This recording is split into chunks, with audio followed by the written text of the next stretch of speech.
So good afternoon, everyone. Thank you for joining us. We have a very, very special guest who is going to join us to have a very timely conversation about where we are in fighting the coronavirus. But first of all, just remember, we can see in many states that there's a spike which is occurring. So let's just keep being ourselves.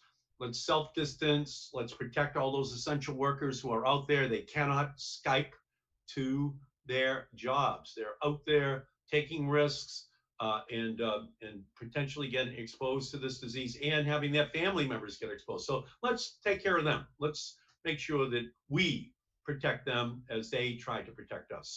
So we ask each and every one of you to just keep doing that. And in Massachusetts, we can be a leader.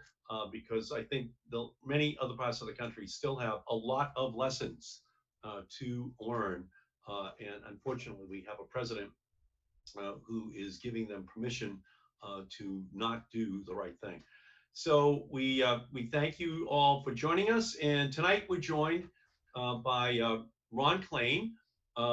Ron was the Chief of Staff for Vice President Gore, the Chief of Staff for Vice President Biden. He was my legislative staff director. But for the purposes of this conversation, Ron played a very important role in our country.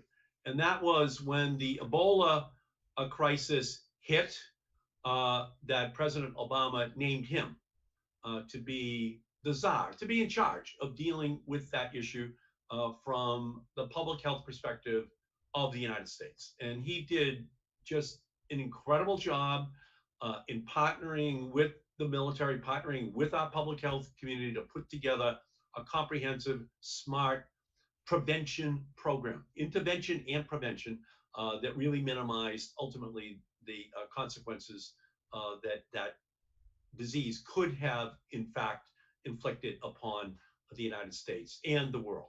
So we're very proud to have him with us here tonight. And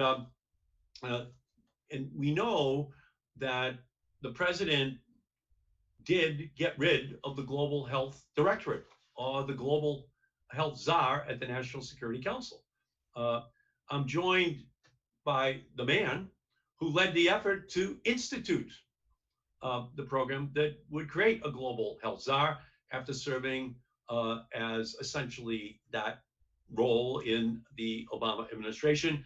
And from my perspective, if he had been listened to, much of what has occurred over the last 5 months in our country could have been avoided.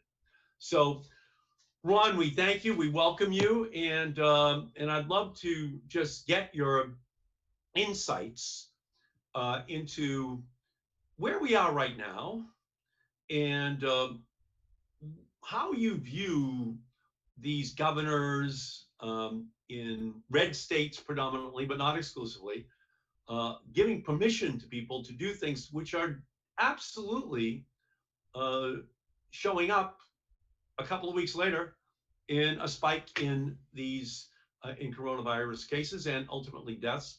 And what your insight is, what recommendations you would be making for our country to take right now. Well, great. Well, Ed, thank you. Thanks for having me. It's great to be here with you. I appreciate that generous introduction. Um, Look, I think where are we? I mean, as a country, we're not doing very well. And I think, we can take a step back and look at how the US compares to other countries in the world. You can go on to any one of the websites. Don't take my word for it. Go to the New York Times website, whatever. You can see that in France, the curve is headed down. In Italy, the curve is headed way down. In Germany, the curve is headed way down. In Spain, the curve is headed way down, but not in the United States. In the US, things overall have kind of flattened out, still very high. Now, some parts of the country are making a lot of progress. But some parts of the country, as you said, Ed, are getting worse, not better. We're seeing record numbers of cases in Texas, in Alabama, in Arizona in particular. We go down the line, but probably about a third of the states are actually seeing record numbers of cases. And in about half the states, the case count's going up. So, as a country as a whole, it's a mix of some states doing the right things, getting cases down, other states doing the wrong things and seeing cases come up. And look, I think all of this in the end winds up on President Trump's doorstep. Why? Because as you said, he disbanded the office we set up in the National Security Council to manage a pandemic, to get us ready for something like this. He refused to put really anyone in charge at the White House. And his strategy from the start has been to say, look, basically every state you're on your own. And some states have done better with that. Some states have done worse than that. But if we have a federal government for any reason, is to deal with something like this. This is a threat from overseas that affects all of us in the country. And, this is something, Ed, that you've been a leader on for a long time. And your efforts back when we were fighting Ebola to say that there should be a coordinator at the White House, your work in setting up some national centers of excellence in Massachusetts, at Mass General, and at BU.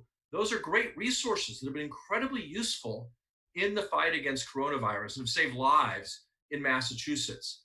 But you can't expect one state to do this on their own or 50 states to do this on their own. We need a national strategy, national plan. We haven't gotten that from President Trump, notwithstanding all that you've done to try to make sure that happens. So thank you. Um, there almost seems to be in the minds of the president and his advisors uh, this wishful thinking that if people just go back out and start acting normal, that somehow or other we're not going to see a recurrence of this disease in August, September, October. So, what's your admonition to people who are now seeing in state after state people out in swimming pools, at restaurants, and beaches, just walking around, in terms of what is the likely, if not inevitable, consequence of that kind of action? Well, we're seeing it already. As I said, we're seeing the case counts go up in many parts of the country. I mean, this isn't complicated. If we do the wrong things, there will be more COVID. If we do the right things, there will be less COVID. If there's more COVID, more of our friends and loved ones and relatives are going to die. That's really all there is to it. And so what are the right things, right? They're making sure we continue to ramp up testing. It still really isn't where it needs to be. It's easier to get a test now than it was before, but it's still, for many people, hard to access, potentially expensive, hard to figure out where to get it, hard to get the time to get it, so on and so forth. We need to make testing more common. We need to tackle something, Ed, that you've been a big advocate for, which is contact tracing. Once we test the people, we have to identify who those people have been in contact with so we can run down chains of transmission and isolate cases and begin this disease under control. That's what's worked in other countries. It'll work here. And then all of us individually need to do our part. We need to practice social distancing. We need to wear masks. Mask wearing may not make you safe. It does help a little bit. What it really does is it keeps you from infecting someone else. And as citizens and as friends and as just generally good people, wearing masks when around other people helps slow the spread of the disease. There's a lot of research that shows that if we can now start wearing masks when we're out in public, when we're out encountering other people, We can bring the R naught rate, the reproduction rate of the disease, below 1. We can begin to push this thing down. Now, look, what are we seeing from the president, right? He's out there publicly not wearing a mask. He's making fun of people who wear masks. His team is doing that. They're kind of belittling people who wear masks. And as a result, that's polarized this issue. It's made it into a political issue when it's just a common sense thing. Trump's own Surgeon General, is a pretty conservative person from my original home state of Indiana, Dr. Jerome Adams. He's out there saying people should wear masks. And Trump himself doesn't follow that. I mean, I think it's just, it's created a really, really sad situation. We all want to get back out there. We all want to do things. We all want to go back and eat and, and go see our friends and all these things. The sooner we do the right things, the sooner we can all do those things. So when the president goes to Tulsa on June 20th, not on Juneteenth, but the next day, Yeah. to be respectful of what happened in Tulsa decades ago, and he has everyone signing a waiver that they will not, in fact, hold the Trump administration accountable if they, in fact, contract coronavirus and die as a result of going to that rally. How absurd is that? I mean, where are we, Ronnie, in the history of our country where the president is having people sign a waiver that if they go to his campaign event, they can't hold them accountable if they get sick and die? Yeah, I mean, that's crazy, but crazier still in some ways is what the president said today. He repeated today the idea that he said, if we don't test people, we won't have many cases. That was his position again today. Okay. It's like no woman ever got pregnant before pregnancy tests were invented. Because if you don't test, it doesn't happen. So look, what the president's tried to do from the start, Ed, is deny that there's a problem, and then say it would go away like a miracle in April, and then said it would go away when it got warm, and then he said it would go away on Memorial Day, and then in late April he said there'd only be 10,000 more people who died, and 100,000 people have died since then. And even today, as I said, he's still saying if we don't test, there won't be any cases. And the problem is that, again, as you know from having worked on this for so long and so hard, diseases won't get tweeted away. They can't be ignored. You need action and you need leadership. And the president's not providing either of those things. So 5 or 6 weeks ago, when we were doing the most recent coronavirus pandemic response package, the Democrats had a fight for a week to get $75 billion more for hospitals, the front line, in order to make sure the resources were there. And they were fighting us on that. And we had a 1 week fight over whether or not we would have a $25 billion program for testing and all the other things that have to go on. And that's 5 or 6 weeks ago. And we were fighting over that. So now we have another package that we're hopefully going to be able to put together. But it just seems that the Republicans, McConnell, and the president are trying to create a Panglossian view of the future that does not require us, as a result, to put in place additional preventative measures. What would you like to see additionally coming out of the federal government right now in order to anticipate the course of this disease and its impact on our economy? Yeah, so I think that you got to break this into a couple piles. The first is to fight the existing outbreak itself. We do need to ramp up more testing. We need more help for our frontline medical facilities.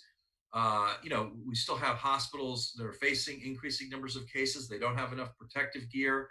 So FEMA just sent out a bunch of gear. It was protective gear with no arms in it. I mean, they're basically like ponchos they were sending to hospitals. We need to make sure our doctors and nurses and healthcare workers that are on the front line, I mean, these people are, doing amazing work and saving lives, and they shouldn't have to put their lives at risk to do that.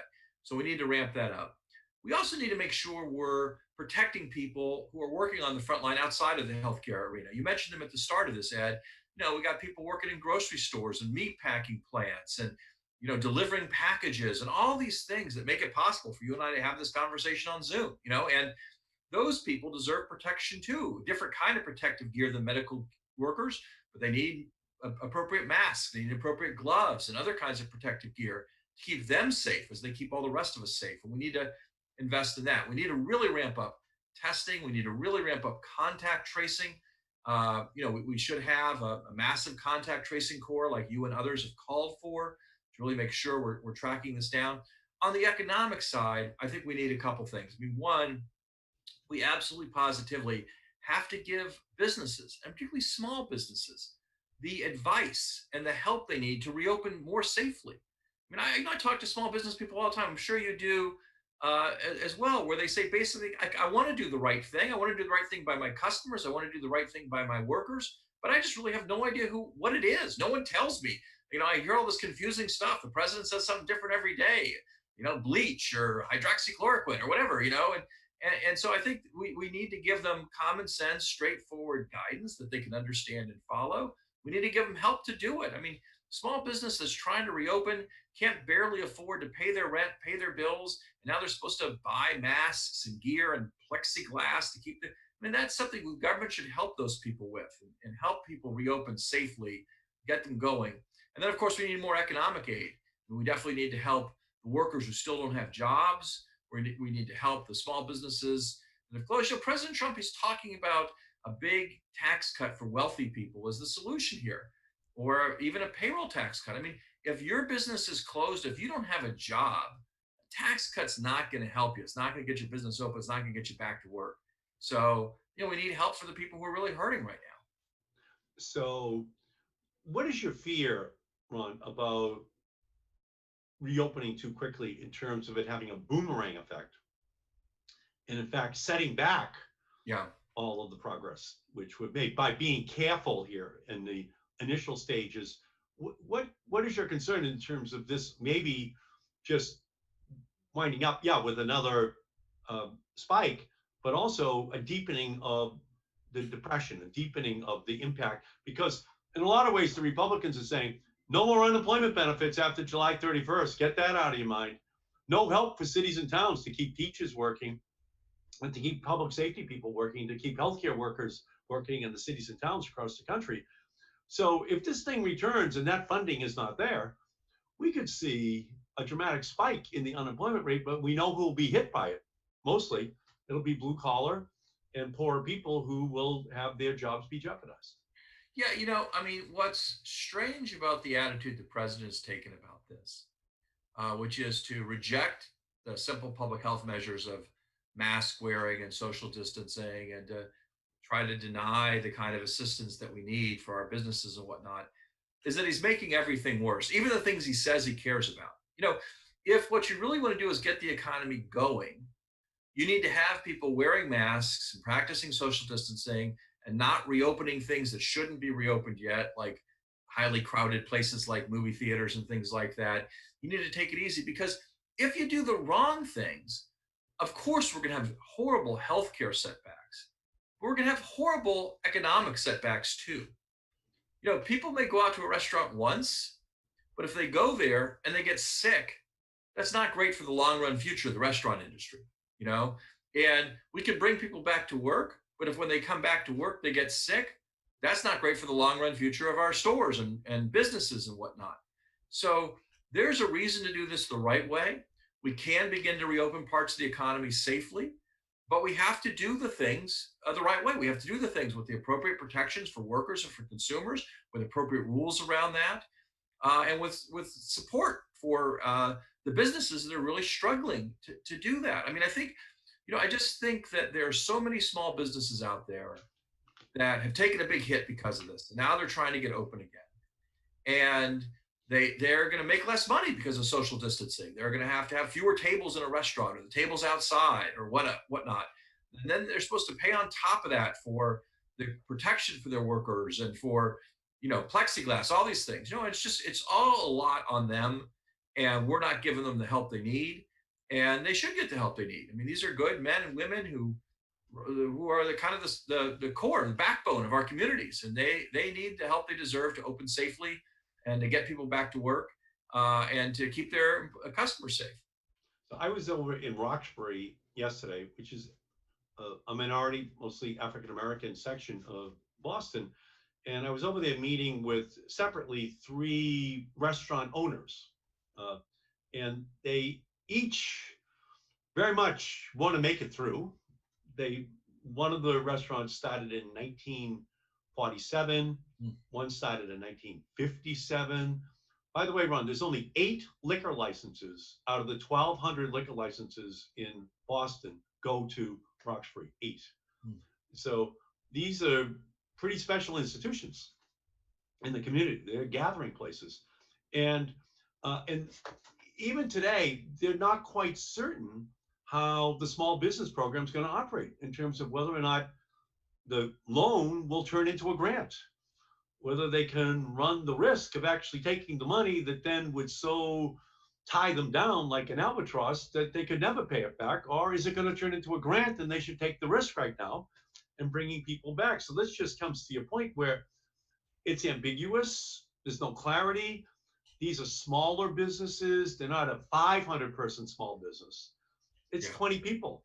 It's 10 people. It's their whole lives. They've taken a risk, and yet uh, they don't get the information they need because they're further down the food chain in terms of their ability to really make a calculated decision to protect their employees, to protect themselves. And at the same time, that's pretty much Main Street. I mean, that's Blue Hill Avenue. That's Martin Luther King Boulevard in Boston and all across the country. When people think what are our local businesses, those are the businesses. And so just the way in which they're conducting themselves at the administration level really um, is creating an uncertainty which could lead to an extinction experience, which was avoidable if Yeah. the administration handled it in a wiser and more interventionist way. Yeah, and look, there are some opportunities here we need to focus on. One idea you've pushed, Ed, that I think is so smart, is to hire people to work through AmeriCorps or other programs as contact tracers. So we have a lot of people out of work in this country, a lot of young people out of work in this country, on the one hand. And on the other hand, we need probably 100,000 people or more to trace chains of transmission of this disease to get this disease under control. So why not put those two things together and hire those young people, particularly young people who are less at risk, we can train and equip to be safe, to do this contact tracing work that we have to do. Why not create some jobs doing that and help fight this disease? And I think that's one thing. You also asked what I'm worried about. Look, the problem we're having here is that we don't have this disease under control, and we have a big debate about whether or not we're still in the first wave or we're in early second wave. It doesn't really matter. There's just way too much COVID, and it's not coming down across the country. And if that continues, then sooner or later we're going to get to fall, and we're going to get back to flu season. And the combination of COVID and flu season is going to be a devastating combination for our hospitals, for our healthcare system. We're going to need people to get vaccinated. We're going to need more progress on the universal flu vaccine, which you've been a champion of, to try to protect people from the flu going forward. But we have to get this under control now before it loops back into flu season in the fall and winter. So when we hear kind of a little bit of a Panglossian view of the future that there's a vaccine just around the corner, Yeah. that it could happen in half the time that it usually takes in order to get a vaccine. And as a result, it's like, don't worry, be happy. It's coming soon, and we can do it in doses of 300 million Yeah. and do the whole country, and maybe do it by January, February of next year. What's your message to people who are being told that that is something that is very possible? Well, look, I do think it is great to see that we are making record pace progress on the vaccine, right? I mean, including, companies and researchers in Massachusetts are really doing unbelievable work on this vaccine. That's incredible. Okay. And I suppose there is some chance that we will have a proven vaccine by late this year. Okay. That would be an amazing achievement that we would be super proud of and rightfully proud of. But even getting to that stage, and there's no guarantee we'll get to that stage, even getting to that stage, means we still have to then make hundreds of millions of doses. That is no small project. And then we have to get it to people, which is another project. We've been giving the flu vaccine to people for decades. And even so, only about 55% of the people get it every single year. Well, we'd have to get this vaccine to 85 or 90% of people to really be safe. That means we got to get to a lot of people, that hard to get it to. So it's quite a project to make it. It's quite a project to give it. And so let's, so however long that takes. I mean, even if by some miracle this all happens by the end of the year, well, the end of the year is 6 months away, Ed. We're losing 20 to 30,000 people a month. And if we aren't careful, that number will go back up to 40,000 if we aren't careful. And so are we just going to sit here and go, well, I guess between now and then we'll lose 120, 130, 140, 150,000 Americans. We're going to have another World War I essentially between now and the end of the year, even if we get lucky and have this thing all ready and all good to go by the end of the year. So that's a horrible price to pay when other countries, I mean, I think this is the point I want to come back to. We think about this vaccine as some kind of natural disaster, but other countries have this under control. And they don't have medicines we don't have. They don't have technology we don't have. They don't have some wisdom we don't have. They just have a well-organized response that we lack and a willingness to do the things it takes to save lives and get it under control. We could do that. We need to do that. We need to do that even if you have a Panglossian view of the vaccine, because even the Panglossian view is 6 more months away. 6 more months away. And again, a couple of the lead companies are here in Boston. Moderna is here, and Beth Israel also has one of the leading vaccine clinical trials, which are going to begin. I think Moderna has 30,000 people that are going to begin to put into a clinical trial just in July. And we have our fingers crossed. We hope that it's successful. But in the meantime, as you're saying, we have a president who is being reckless. I mean, I would say criminally negligent in terms of the way in which he has been conducting business out of the Oval Office since January, just ignoring, going through all of the warnings that have been thrown up from his public health officials and others. So as we're moving forward, what is your fear about the equation this president is setting up between the need to deal with this disease and to be honest with the American people and his desire to get reelected, his desire to ignore all of the warning signs so that somehow or other he can go out and campaign or rally his troops around a success story, which is just a mirage, but from his perspective, enough to convince his supporters to get out there and vote. Talk about, if you could, because you are an incredible political mind, talk about how you are evaluating the equation he set up in his brain to advance the agenda of Donald Trump and getting him reelected in 6 months.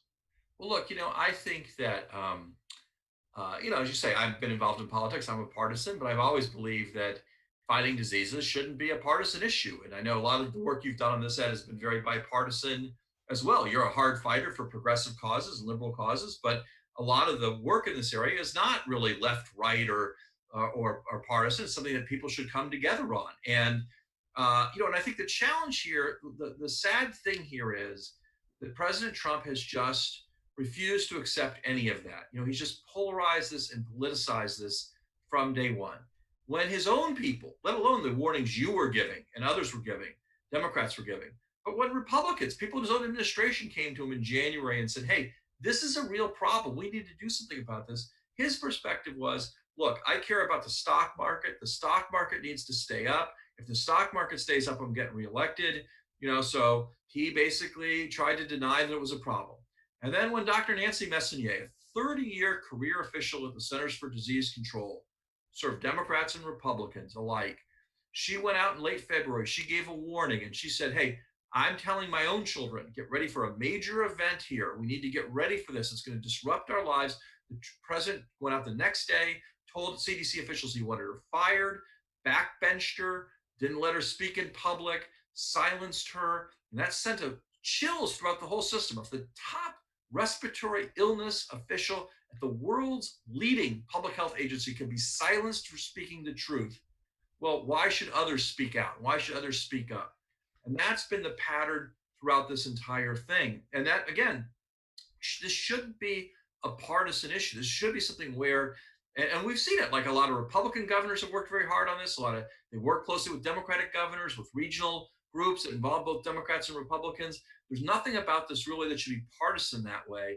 But this president has chosen to politicize it, to partisanize it, to attack experts, to attack scientists, to try to deny aid to Democratic governors, to tell Mike Pence, the head of the coronavirus task force, not to return phone calls to Democratic governors. That kind of polarization has really made this situation much, much worse. It did not have to be this way. It still doesn't have to be this way. But unfortunately, I don't think it's going to change with Donald Trump in charge.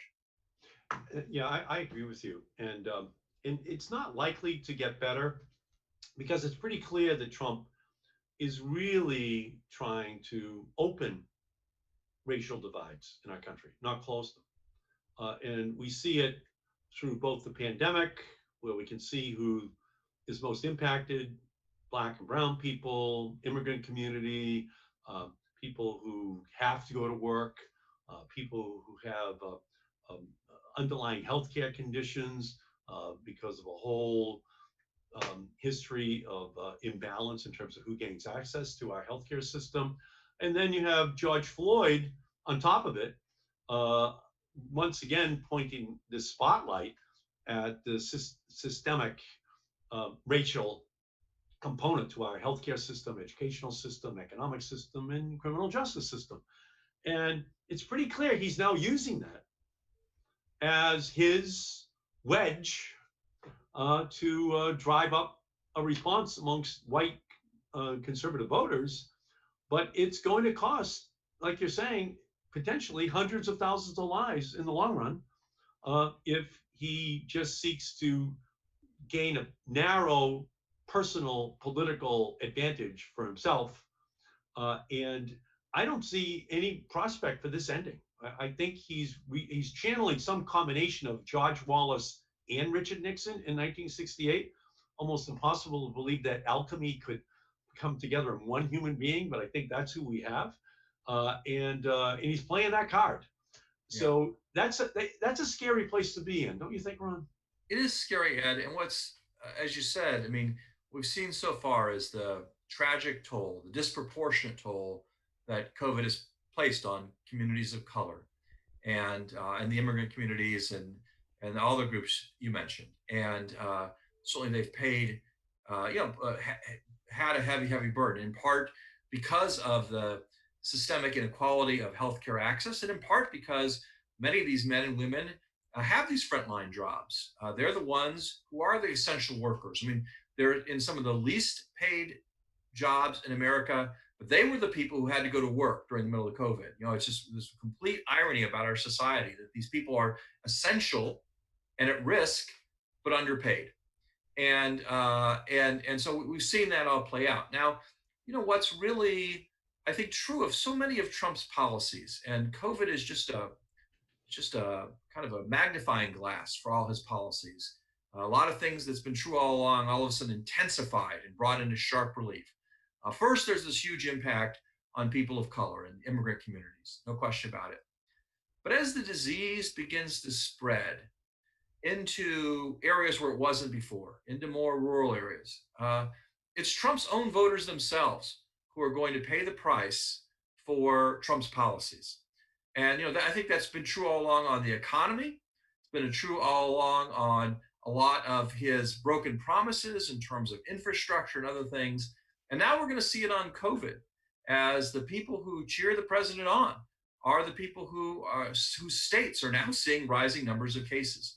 And there's something almost kind of Greek tragedy about this whole thing, the way it unfolds like that. I mean, in the end, there have been these disparities, but we're all at risk, and we should be pulling together as a country to do the things that aren't particularly there's nothing like Democratic or Republican about wearing a mask. It's not like a liberal or a conservative thing to wear a mask. It's just common sense. I mean, and so we are kind of have turned these common sense things into polarized, politicized issues, and we're going to spread this disease a lot as a result. Yeah, and it's just a continuation. Back in January when he introduced his budget, he was calling for a 10 to 20% cut in the CDC, Yeah. 10 to 20% cut in NIH, 10 to 20% cut in the public health service, where my wife Susan, had worked for more than 20 years as a Korea public health service doctor. Um, and those are the very people we need in the front lines. And their administration knew or should have known what was going on in China by January, Yeah. so that you're not proposing a budget to be cutting that which is truly essential. These Korea professionals who would be helping us to put together a plan, but instead slashing it. And all he's doing is just continuing today with his who cares if you wear a mask? Right. You know, who cares if there's any self-distancing? But please sign the waiver to make sure I'm your president and definitely not liable if you die as you come to mind. So I don't know how to evaluate him. I guess my fear is that he had enough of these people who agreed with him in 2016. When people say he's crazy. Well, people are out there adopting his attitude. And so I think you're right when you use Greek tragedy, because they're actually going to follow him at their own family's peril. Yeah. They're going to adopt his attitudes about masks, about self-distancing, about being smart, about the risk that this disease does in fact create for them. And it's just a tragedy that we have such a man who is our leader. Yeah, and I think in many ways, what we've seen in the past few months has been kind of a final reckoning of Trumpism and the costs of it. The deliberate rejection of expertise and science as a guide stone. You've been outspoken about that for 3 years on climate change. We're now seeing this same things you've been talking about climate change are now coming home to roost on COVID. The focus only on those people at the top. Again, you've been outspoken on that for 3 years, and we're seeing that in terms of the economic recovery plan. And racial divisiveness. We've seen that for 3 years, and now we're seeing that in the face of this the response to the murder of George Floyd. And so we have these three great crises going on in our country right now: a health crisis, an economic crisis, a crisis of justice. And the horrible leadership we're getting from Trump isn't a surprise, because that's kind of the way it's been since day one. But the impacts of that, the consequences of that, are now really becoming very, very clear to people and coming into sharp relief, because all three of these bills are coming due at the same time. And the fact that the person in the White House is leading us in the wrong direction, all three of those things, is having really catastrophic impacts. And I think more and more people are seeing that. So yeah, we need your wisdom, and we need your leadership, and your voice has been the voice of sanity since the very beginning of this pandemic. And you've almost become like a Cassandra, night after night, just trying to warn people, or maybe a latter day pandemic Paul Revere, just warning that the virus is coming, and we need to take actions in order to protect against its most catastrophic consequences. And we need you. We really do. Our country needs you, and our country is indebted to you for the wisdom which you've been providing now for really since January, since the very beginning. You and I say that, but the truth is, I mean, if anyone's been Paul Revere on this, it's really been you. You were out there all the way back with, again, before the Ebola epidemic really got out of control, calling for more federal leadership on the fight against Zika as well. And, I think you were the first senator to call for a COVID coordinator. You have been ahead of the game in every step here, both on the healthcare side and on the economic side. And that leadership has paid off. Obviously, things aren't where they should be. That's because not enough people have listened to you on this. But we're better off than we would have been if you hadn't succeeded in getting those centers of excellence created, where a lot of people's lives have been saved during this COVID epidemic. As you said before, President Trump tried to cut all these key things. You fought to save these key things. And again, we'd be much worse off if you hadn't won those battles along the way, Ed. And we'd be in much worse shape today if we didn't have your leadership on domestic health security and global health security. I mean, that's the last thing I want to end with, which is we can't fight COVID alone, and we can't fight COVID in isolation. Of course, we're focused on what's going on in the United States, as we should be. That's our home. That's what we care about. I understand that. But COVID will continue till we beat it globally. And to beat it here in the US and not beat it in other places, it's just going to come back around and come back around and come back around. And so I think your leadership on this topic of global health security is, in the end, not just about helping people in other countries because we're good people or because we're humanitarians. It's what keeps America safe. You know, we understand that the way we keep our country safe in other areas is to go tackle problems overseas so they don't come here. Well, that's really true of infectious disease, and that's something you've been a leader on, Ed, and a lot of people are safer as a result. Thank you. And I'll just tell you this one final story. So, um, Peter Slavin, who was the CEO of Mass General up here, he was on my staff in the 1970s. And so he and I, we were talking, and he was very concerned about um, what the coronavirus could do to our country. And he was very, very fearful. And in fact, he was able to secure one of those centers for excellence that we created, and it's up there at Mass General. And so he said, why don't we just do an op-ed calling for a Manhattan project level mobilization of our country on PPE testing and on contact tracing. So we did the op-ed for the Globe more than 3 months ago. So we do the op-ed. And so I called the vice president and I said, Mr. Vice President, I have this op-ed. It's going to run in the Boston Globe tomorrow. And we're calling for 3.5 billion N95 masks to make it through the course of this pandemic, 3.5 billion. He said, where did you get that number from? And I said, well, Dr. Slavin got that number from a pandemic workshop that HHS did 2 years ago on what the number of N95 masks you would need in order to make it through the pandemic. He says, I haven't heard that number before. I said, it's your number, Mr. Vice President. And we're going to be woefully short unless you start to just command these private sector companies to do the manufacturing.